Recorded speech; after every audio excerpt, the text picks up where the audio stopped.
I have two Alkin space heaters here.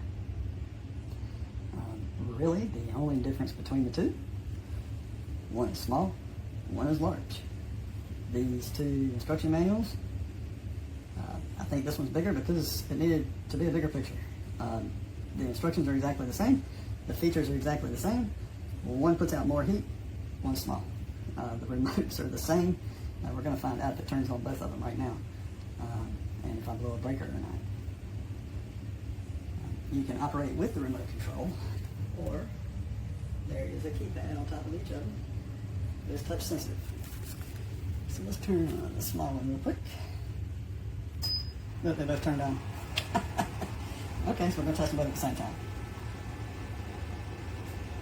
So there's a heat setting, and then there's the ambient. Whew, eco. Wow, that one defaulted to 83. This one defaulted to, oh, I can feel the heat. Here it comes.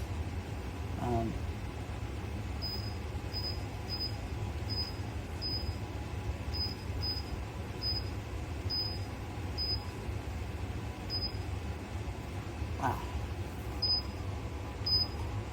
Yeah, they both received it. Okay, so I turned the temperature setting down, and they automatically turn off once they feel that they've reached temperature. And then once you go below that temperature, they'll automatically turn back on. And if I read the instructions right, it's like 22 seconds after they reach temperature, they shut off. You can also set a timer so that you run it and you want it to turn off in 30 minutes or whatever, then you can do that. So let me try that. Let's either that or I trip the breaker. Let's see. I better trip the breaker.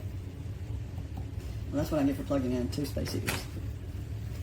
So, anyway, that is the two of them. I'm going to go troubleshoot my circuit breakers, but that was a lot of heat. I think they're pretty cool. One of them I'm going to use at the home office, and one of them I'm going to use at work. Probably the smaller one at work because I don't want to get in trouble. But that's it. These things were throwing down some serious heat when they were running.